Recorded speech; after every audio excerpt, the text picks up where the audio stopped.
Hi, everyone. We've been doing a series on how we find rest for our soul.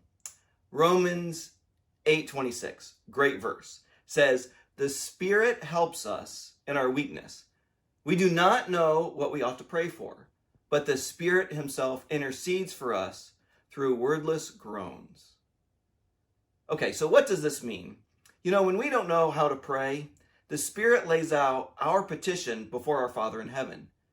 In your past, have you ever prayed a prayer that was not answered the way you wanted it to?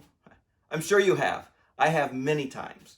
But I have also experienced times when I looked back and I could say in hindsight, it was good that God did not give me what I wanted at the time. But now that's not how I originally felt in that moment. Even though God did not grant my request the way I had originally desired, God did intervene. God has something better for me. God knew at that time, but I didn't. So did God not answer my prayer? Well, yes and no, because there's two parts to the prayer. There's the first part, the core part of the prayer, and then there's the second part. We could call that the stupid part of the prayer. Let me explain. The core part is the groan.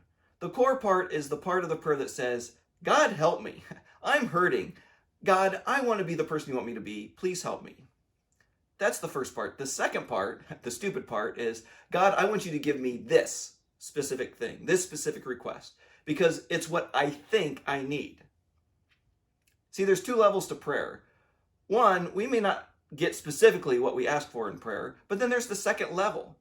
God does hear our groans. That is, the pain we are experiencing. And even though our request may be misguided, though genuine, God does address our suffering to comfort us and bring us peace. I can see now, looking back, that it was more merciful for God to not give me what I wanted in that moment, at that time, than it would have been to give me it the way I wanted. When we do not know how best to pray, the Holy Spirit takes the prayer, the core part, to the throne of God.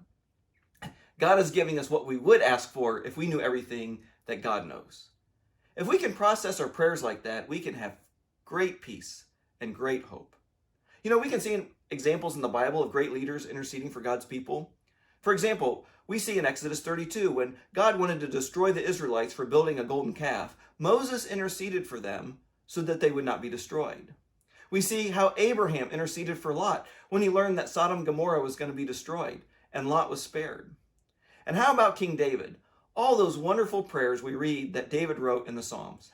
Wouldn't it be great to have David praying over you while playing his harp? Wouldn't that be great? But as I reflected on this, if I could have any two persons intercede for you and me, the two best possible intercessors we could have would be Jesus and the Holy Spirit. And we see in Romans 8, that's exactly who we have. Verse 26 says, the Spirit himself intercedes for us. And verse 34 says, Jesus is also interceding for us. So when we don't know how to pray, Jesus and the Holy Spirit intercede for us before our Father in heaven. And knowing this, we can have rest for our soul.